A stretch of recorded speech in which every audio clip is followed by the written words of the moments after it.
Assalamualaikum warahmatullahi wabarakatuh. Selamat datang di channel History Horror dan tentunya masih bersama Mas Gibran di sini. Kali ini Mas Gibran akan membawakan cerita mistis pendakian yang berjudul Pendakian Horor di Gunung Argopuro karya Erwin Chandra Winata. Terima kasih Mas Erwin telah memberikan izin kepada saya untuk membawakan ceritanya.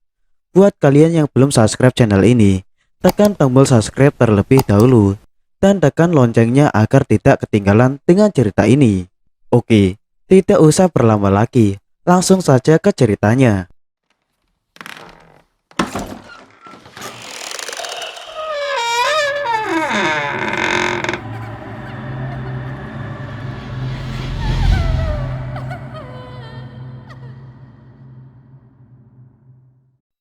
Perkenalkan, nama saya Dwi. Agustus 4 tahun yang lalu, aku dan kelima temanku melakukan pendakian ke sebuah gunung yang mempunyai predikat jalur terpanjang sepulau Jawa. Memerlukan waktu 5 hari 4 malam untuk mendaki gunung ini jika ingin melintas naik dari Badaran Situbondo dan turun di Desa Bermi, Kabupaten Probolinggo. Kami berenam berangkat dari Jakarta menggunakan kereta api menuju kota Surabaya terlebih dahulu. Kemudian perjalanan dilanjutkan menggunakan mobil travel yang biasa mengantarkan para pendaki ke gunung tersebut. Total 22 jam waktu yang harus kami tempuh dari Jakarta untuk bisa sampai di titik awal pendakian gunung ini. Sungguh perjalanan yang sangat melelahkan. Menjelang maghrib, kami tiba di base camp Badaran dan langsung mengurus perizinan agar besok pagi kami bisa langsung berjalan. Malam itu pun tiba. Suasana di sekitar base camp sangat sepi sekali. Memang tempatnya sendiri terletak sangat jauh dari ramainya kota. Kami beristirahat di base camp bersama rombongan lain dari Semarang yang akan naik besok berbarengan dengan kami. Saat tengah malam, aku terbangun dari tidurku. Hawa yang dingin membuatku ingin buang air kecil. Aku lantas berjalan menuju toilet yang ada di belakang bangunan ini. Saat aku tiba di toilet, ternyata di dalam ada orang. Semenjak ku perhatikan dari suaranya, sepertinya dia sedang mandi. Mantap juga nih orang, di tengah udara dingin begini masih bisa mandi jam segini, ucapku dalam hati. Aku lantas kembali masuk ke base camp, menyalakan rokok dan menunggu sampai orang itu selesai. Satu batang rokok kretek sudah habis, tapi orang itu masih saja belum keluar. Aku lantas kembali lagi menuju toilet untuk mengeceknya lagi. Tapi saat kulihat, ternyata di dalam tidak ada orang sama sekali. Lantai toilet pun terlihat kering karena sudah tidak tahan. Akhirnya aku masuk dan menuntaskan keinginan saya yang sempat tertunda tadi. Lega. Aku pun kembali merebahkan tubuh dan melanjutkan tidurku. Hari pertama, pagi itu, aku adalah orang yang terakhir bangun. Karena memang dimanapun selalu begitu. Hahaha. Pukul 8 pagi. Setelah semuanya siap, kami pun langsung naik ke ojek masing-masing. Suara knalpot meraung-raung mengantarkan kami menuju batas hutan. Kami memilih menggunakan ojek untuk menghemat waktu dan tenaga, juga untuk membantu perekonomian warga setempat. Setelah kurang lebih 40 menit, akhirnya pendakian dimulai. Trek tanah kering dengan debu yang tebal menghiasi langkah kami. Cuaca yang lumayan terik membuat kita nyengir sepanjang jalur. Tak terasa pukul 12 siang, kami pun sampai di pos mata air 1. Kami beristirahat untuk makan siang sambil mengobrol ngalor ngidul. Tadi malam siapa ya yang mandi? Tanyaku pada rombongan Semarang. Hah? Yang mandi? Mereka malah balik bertanya sambil kebingungan. Setelah 1 jam beristirahat, akhirnya kami melanjutkan trekking menuju pos mata air 2. Kali ini trek mulai menanjak. Jalur yang kami lalui berupa cekungan seperti parit yang disebabkan oleh ban motor yang dulu sering hilir mudik untuk mengangkut selada air dari Cikasur. Di tengah perjalanan, tim dari Semarang memimpin jauh di depan. Kami kerepotan untuk mengimbanginya. Sampai akhirnya kami menyuruh mereka untuk duluan saja. Maklum, kami adalah tim pecel lele. Pendaki cepat lelah dan letih. Hehehe. Setelah berjibaku dengan medan yang sangat aduhai, akhirnya sore pukul 5 lebih, kami pun sampai di pos mata air 2. Kami langsung membagi tugas, sebagian masang tenda dan sebagian mengambil air. Aku mendapat tugas untuk mengambil air berdua bersama Bambang. Jarak dari camp area menuju mata air tidak terlalu jauh, hanya sekitar 50 meter saja, menuruni jalur yang lumayan curam. Sumber air di sini berupa sungai kecil dengan debit air yang kecil karena musim kemarau. Untuk mengisi satu jerigen ukuran 5 liter membutuhkan waktu sekitar 10 menitan. Lumayan lama juga ya. Hahaha. Hari sudah semakin gelap saat aku sedang mengisi jerigen ketiga. Dan sialnya kami berdua lupa membawa headlamp. Dengan pandangan yang terbatas, akhirnya 4 jerigen siap diangkut kembali menuju tenda. Saat aku sedang mencuci muka, tiba-tiba Bambang bertanya dengan wajah serius dan terlihat tegang. Wi, lu denger gak? Denger apaan? Aku balik bertanya. Suara barusan, ucap Bambang lagi. Kagak denger apa-apaan gue. Emang suara apaan? Aku mulai sedikit ketakutan. Kagak, barusan gue kentut kok. Hahaha. Ucap Bambang sambil menyengir kuda. Seketika aku tertawa mendengar ucapan dia. Anjir, saya lu Bambang. Padahal dalam hati udah siap ngibrit. Perjuangan kembali menuju tenda ternyata tidak mudah. Dengan kondisi menanjak curam dan tanpa penerangan. Ditambah kedua tangan kami masing-masing memegang satu jerigen. Repot gak tuh? Semakin malam semakin terasa syahdu. Kami saling bertukar pikiran, berbagi pengalaman dan makanan dengan tim dari Semarang. Tawa dan canda menjadi bumbu yang nikmat, seolah kami semua sudah berteman sejak lama. Inilah yang membuat aku selalu rindu untuk mendaki gunung. Siapapun bisa menjadi kawan, tanpa mempermasalahkan latar belakang, jabatan dan jam terbang. Kita semuanya sama, yang membedakan hanya amat ibadahnya saja. Hari kedua, pukul 6 pagi, suara khas cemprengnya Nia membuyarkan mimpiku. Wi, bangun ih. Apa sih lu? Ganggu orang aja. Jawabku ketus. Gue mau pup nih. Dah sombong amat lu. Mau beger aja pakai diumumin segala. Iya di mana? Tanya Nia kayak orang bego. Ya elah, ribet banget lu jadi cewek. Ya lu cari semak-semak lah. Gali tanah terus jongkok di sonono. Masa mau boker di depan gue? Ucapku sambil menunjuk ke arah semak-semak. Awas lu jangan ngintip ya. Ucapnya lagi. Ogah banget gue nontonin lu boker. Emang lu artis? Setelah segala macamnya beres, pukul 9 tepat kami melanjutkan perjalanan menuju pos Cikasur. Trek yang kami lalui sangat bersahabat. Lebih banyak landai dan turunan daripada tanjakan. Pemandangan sepanjang jalur sangat memanjakan mata. Berkali-kali kami melewati savana indah yang memanggil-manggil untuk disinggahi. Suasananya membuat kami betah untuk berlama-lama berada di sini. Di alun-alun besar, kami beristirahat untuk makan siang sambil menikmati luasnya padang rumput yang menari-nari bertiup angin. Sesekali kabut datang menyapa, membuat kami semakin terbuai akan indahnya lukisan Sang Pencipta. Mungkin ini adalah sedikit jajaran surga yang jatuh ke bumi.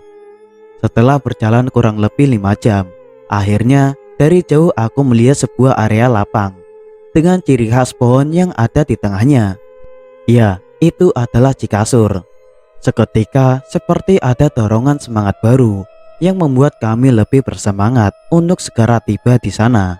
Benar kata orang-orang, ternyata Cikasur indah sekali dan panoramanya sangat bagus. Jernihnya air sungai Kolbu dan suara burung merak yang menyambut kedatangan kami semua. Tanpa pikir panjang, aku langsung membuka sepatu, membuka baju dan langsung nyebur. Segar sekali. Teman-teman yang lainnya pun akhirnya ikut menyuburkan tubuhnya di sungai ini. Kami sangat bahagia sekali, mirip seperti anak kecil yang sedang mandi bola, lalu dikasih es krim seperti pabriknya. Saking bahagianya, sungai Kolbu ini adalah sebuah sungai yang lebarnya sekitar 2 meter. Dengan air yang mengalir, kita masih boleh mandi asalkan tidak menggunakan sabun atau sejenisnya. Dan di pinggiran sungai ini terdapat tumbuhan selada air yang sangat melimpah. Tumbuhan ini biasa dikonsumsi oleh para pendaki untuk menambah menu makan mereka di gunung ini. Hari sudah semakin sore. Kami memutuskan untuk menjudai acara mandi ini. Kami bergegas menuju pohon legend yang menjadi ikon tempat ini untuk mendirikan tenda. Selain teduh, tempatnya juga tenang meskipun terkesan agak horor. Tapi baru saja kami berjalan beberapa langkah, tiba-tiba saja Kukum berteriak. Anjrit, Kenapa Kum? Tanyaku sedikit panik. Kukum lalu mengangkat salah satu kakinya dan berjalan seperti orang yang sedang kesakitan. Aku berpikir kalau dia terkena beling atau benda tajam sejenisnya. gak ada akhlak banget yang bel di situ. Ketaker banget pasti pantatnya, kagak pernah disekolahin. Omel Kukum penuh amarah. Ternyata dia menginjak kotoran manusia. Aku tidak habis pikir dengan orang yang seperti itu. Hanya saran saja, jika ingin buang air besar, lakukanlah dengan baik dan benar. Jangan seperti kejadian yang menimpa Kukum. Mending kalau bentuknya bagus. Ini mah udah hitam, burik lagi. Kan malu-maluin diri sendiri. Setelah tenda berdiri dengan baik dan benar, kami pun mengganti pakaian lalu memasak untuk makan malam. Gantian, ini para wanita yang mandi. Karena dari tadi juga sebenarnya mereka mau, tapi malu. Tepat saat hari berubah menjadi gelap, makan semuanya sudah siap dan kami pun menyantapnya dengan lahap. Malam semakin larut. Akhirnya satu persatu teman-temanku memutuskan untuk tidur, sedangkan aku masih mengobrol di luar bersama Kukum. Menikmati heningnya malam di kasur membuat pikiran ini terasa sangat rileks. Suasana yang jarang sekali aku dapatkan keseharianku, yang harus terpaksa menikmati penat dan bisiknya kota Jakarta. Saat aku dan Kukum tengah asik mengobrol, sayup-sayup kami mendengar seperti ada suara tembakan. Aku mencoba untuk memastikan suara tersebut sambil melihat sekeliling area Cikasur ini dan berharap menemukan sumber suara tersebut. Namun hanya gelap saja yang aku dapatkan. Kami mencoba untuk bersikap biasa saja dan kembali melanjutkan obrolan yang sempat berhenti. Tapi suara tembakan itu kini terdengar lagi. Kali ini diiringi dengan banyaknya suara jeritan yang terdengar sangat memilukan. Aku langsung mengajak Kukum masuk ke tenda dan memutuskan untuk tidur. Tapi entah kenapa aku susah sekali untuk tertidur. Kulihat Kukum juga sepertinya sama denganku. Matanya terpejam, namun mulutnya bergerak-gerak seperti sedang membaca doa. Suara apaan ya Kum tadi? Gak tahu Wi, menurut lu apaan? Kukum balik bertanya. Karena suara itu sudah tidak terdengar lagi. Akhirnya kami pun duduk-duduk di dalam tenda, membuka sedikit jendela dan menyalakan rokok agar suasana menjadi sedikit santai. Alhamdulillah, tidak ada kejadian aneh lagi. Hingga sekitar pukul 1 malam, rasa kantuk mulai datang menyerang. Tapi baru saja kami masuk sleeping bag, tiba-tiba saja aku mendengar suara seperti benda yang terjatuh. Sumber suara itu berasal tepat di atas kepalaku. Aku dan Kukum kembali saling bertatapan dengan perasaan was-was. Babi hutan kali Wi. Bisik Kukum mencoba positif, tapi tidak lama setelahnya aku mendengar seperti ada suara langkah kaki yang sedang mondar-mandir di sekitar tenda. Semakin lama suara itu terdengar semakin jelas. Sepertinya lebih dari satu orang. Woi, siapa itu? Aku memberanikan diri untuk bertanya pada suara tersebut. Tidak ada jawaban sama sekali. Dan tidak lama kemudian aku mendengar seperti suara orang yang berdehem. Karena penasaran, aku mencoba untuk mengintip ke arah luar melalui jendela tenda. Pemandangan menakjubkan kini hadir menyandung intipan mataku. Dengan mata kepalaku sendiri, kini di luar aku melihat ada beberapa sosok tentara berpakaian lengkap, memakai helm dan juga membawa senjata. Mukanya tidak terlalu jelas karena tersamarkan oleh gelapnya malam. Karena penasaran, aku mencoba untuk mengintip ke arah luar melalui jendela tenda. Pemandangan menakjubkan kini hadir menyambut intipan mataku. dengan mata kepalaku sendiri. Kini di luar, aku melihat ada beberapa sosok tentara berpakaian lengkap, memakai helm dan juga membawa senjata. Mukanya tidak terlalu jelas karena tersamarkan oleh gelapnya malam. Beberapa dari tentara itu ada yang sedang menyeret seseorang sambil menyiksanya. Jerit kesakitan yang ku dengar terasa menyayat hati. Tolong! Tolong! Hanya itu yang diucapkan dari mulut orang yang sedang disiksa tersebut. Pikiran dan hatiku sebenarnya ingin sekali menyudahi pengintaian ini, tapi entah kenapa aku seperti terhipnotis. Aku malah seperti menikmati pertunjukan selanjutnya yang ada di hadapanku. Setelah puas menyiksa orang itu, akhirnya para tentara tadi memberondongnya dengan tembakan secara membabi buta. Para tentara itu tertawa-tawa saat melihat orang yang ditembakinya sudah tidak bergerak. Salah satu tentara itu kemudian menoleh ke arahku dengan tatapan yang sangat tajam, seolah dia tahu kalau aku sedang mengintipnya. Entah bagaimana caranya, kini tepat di depan mataku ada sepasang bola mata yang juga sedang menatap mataku. Rasa takut mulai hinggap di tubuhku. Jantungku terasa mau berhenti. Keringat dingin mulai bercucuran. Bernafas pun terasa sangat susah. Aku mencoba berdoa membaca ayat-ayat suci Al-Quran. Tapi entah kenapa otakku mendadak blank. Tidak ada yang aku ingat sama sekali. Untuk berteriak pun aku tak bisa. Wi, nyebut Wi, sadar woi, istighfar Wi. Aku tersadar saat Kungkum menggoyangkan badanku. Menurut cerita Kungkum, awalnya dia melihatku duduk, lalu tiba-tiba aku melihat ke arah luar melalui jendela. Kemudian badanku menggigil hebat, mataku melotot dan mulut menganga. Setelah meminum air yang sudah didoakan Kungkum sebisanya, akhirnya aku bisa tertidur. Pada hari ketiga, tidak seperti biasanya. Hari itu aku bangun lebih awal saat sebagian teman-temanku masih terlelap. Di luar sudah ada Bang Wahyu, Tia dan Rere yang sedang memasak. Aku mencoba untuk melupakan kejadian semalam, meskipun tetap saja bayangan kejadian itu selalu muncul di kepalaku. Pukul 9 pagi, kami mulai lagi melanjutkan perjalanan dan meninggalkan Cikasur yang penuh dengan misteri ini. Tengah hari, kami pun sampai di Cisentor, sebuah pos dengan song kecil dan terdapat aliran sungai di sampingnya. Kami istirahat di sini untuk makan siang, kemudian lanjut lagi berjalan menuju Rawa Embi. Jalur menuju Rawa Embi ini sangat menguras tenaga. Tanjakan demi tanjakan yang kami lalui terasa sangat melelahkan. Pukul setengah 4 sore, kami akhirnya sampai di Rawa Embi. Jerigen dan semua botol diisi full ya. Bang Wahyu memberi instruksi karena di sini adalah sumber air terakhir sebelum kita menuju Sabana Lonceng untuk mendirikan tenda. Dengan sigap kami langsung mengeluarkan jerigen dan langsung mengisinya. Setelah semuanya beres, kami langsung bergegas menuju Sabana Lonceng agar tidak kemalaman.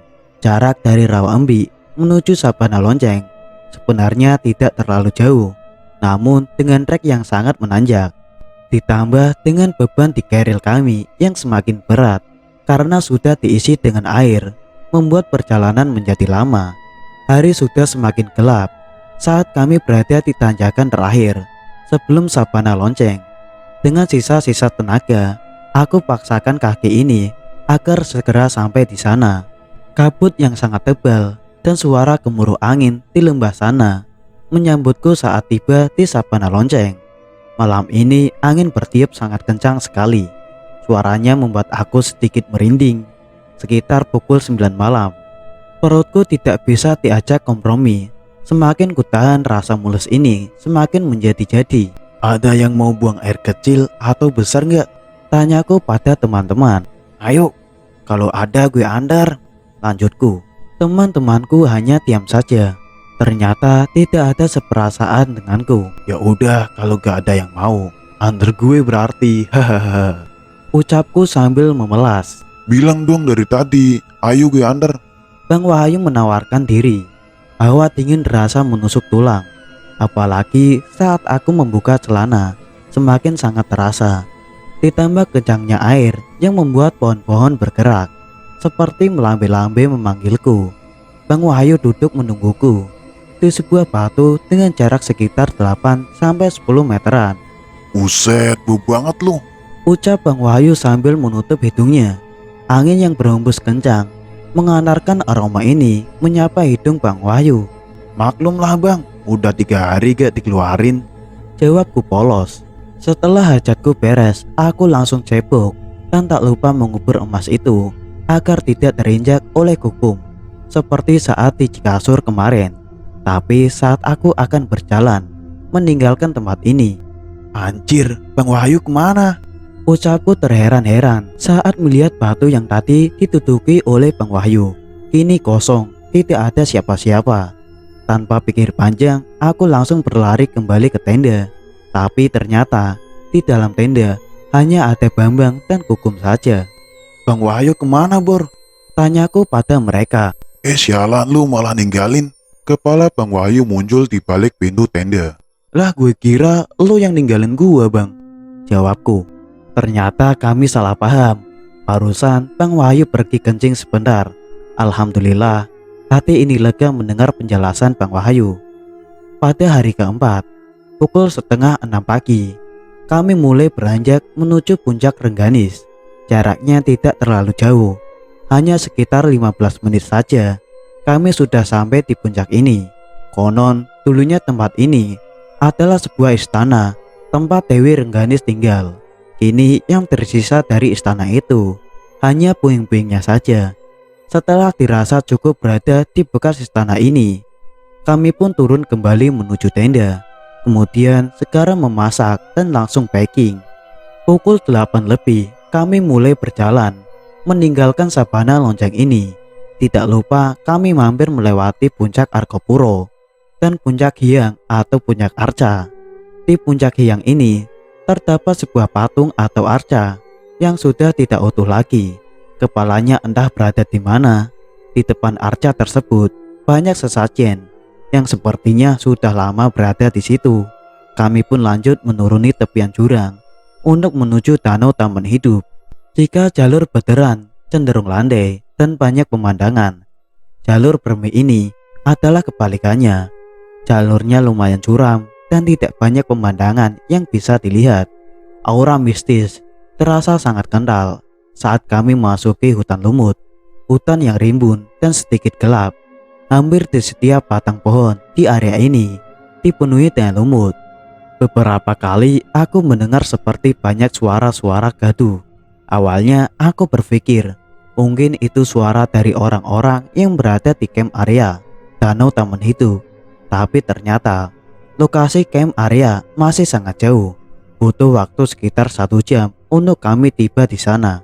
Singkat cerita, pukul 5:30 sore kami pun tiba di Danau Taman Hidup. Berbeda dari hari-hari sebelumnya yang hanya ada rombongan kami saja dan rombongan Semarang saja.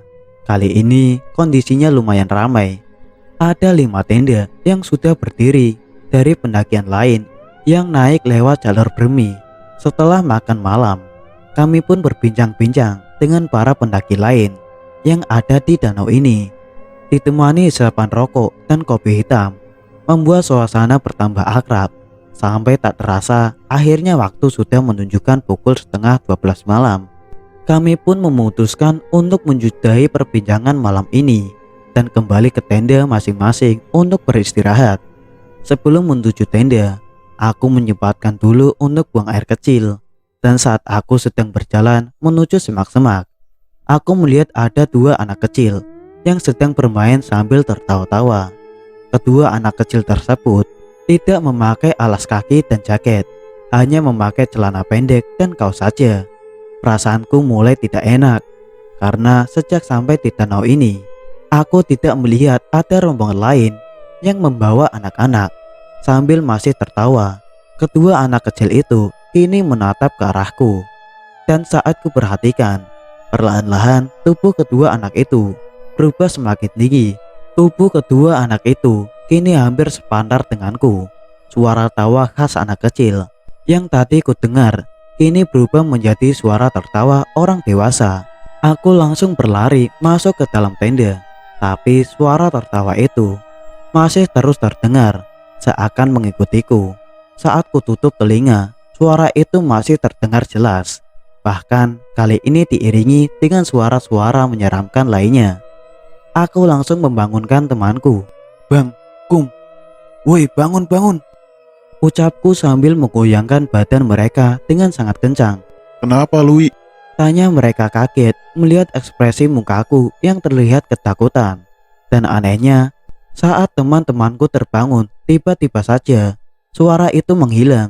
Udah Wi, gue paham kok. Lu banyakin berdoa saja. Bang Wahyu mencoba menenangkanku. Aku terus memikirkan, kenapa hanya aku saja yang mendapatkan kejadian-kejadian menyeramkan ini. Padahal selama pendakian aku tidak berbuat yang aneh-aneh, baik tingkah laku maupun ucapan. Entah sampai jam berapa aku memikirkan hal tersebut, hingga akhirnya aku pun tertidur. Pada hari kelima, setelah berfoto-foto di dermaga danau ini, akhirnya kami pun turun, meninggalkan gunung yang mempunyai trek terpanjang ini. Suara monyet dan burung-burung tak hentinya menemani setiap langkah kami selama perjalanan. Beberapa kali kami bertemu dengan pendaki lain yang akan naik ataupun yang hanya sekedar camping ceria di danau taman hidup. Tidak terasa, akhirnya pukul 2 siang kami sampai di desa Bermi dengan selamat. Raut bahagia langsung terpancar saat kami menemukan peradaban setelah 5 hari berada di hutan. Kami langsung menuju base camp Pak Arifin untuk beristirahat dan bersih-bersih. Segelas besar susu murni dan 2 mangkok bakso menambah hati ini semakin bahagia. Kami memutuskan untuk menginap semalam di base camp. Dan aku baru tahu, ternyata bukan aku saja yang mengalami kejadian aneh di gunung tersebut. Beberapa temanku dan rombongan Semarang juga mengalami dan merasakannya. Lu tahu nggak Wi, pas kita ngambil air di pos mata air 2, Tanya Bambang. kenapa emang? Aku balik bertanya. Di situ gue denger ada suara Nyonya Kun lagi tertawa. Makanya gue langsung nanya kan, lu denger apa enggak? Ucap Bambang. Berarti pas lu kentut bener apa enggak? Kok waktu itu bau kayak mabok? Aku meminta kejelasan. Kentutnya sih tetap beneran. Cuman gue jadiin alasan aja biar lu gak parno. Ucap Bambang sambil mesem-mesem. Menurut pengakuan Nia yang saat itu tidur bareng Rere waktu di Cikasur dan di Sabana Lonceng, si Rere tiap malam selalu mengigau sambil menangis. Namun saat ditanya, Rere mengaku tidak mengalami mimpi atau kejadian buruk. Entahlah, mungkin hanya kebetulan saja. Salah satu dari rombongan Semarang ikut bercerita. Katanya sejak di pos mata air 1 sampai pos mata air 2, kami semua memang sudah diikuti oleh sosok tinggi besar. Dan tentang sosok tentara yang kutemui di Cikasur itu, aku pun mendapatkan jawabannya. Konon Cikasur itu dulunya sempat dijadikan markas oleh Belanda pada masa penjajahan. Mereka juga membuat landasan pesawat terbang di sana. Saat proses pembuatannya, itu tidak sedikit warga pribumi yang meninggal saat kerja roti. Bahkan akhirnya warga pribumi itu dibunuh dan dipandai secara massal di sana.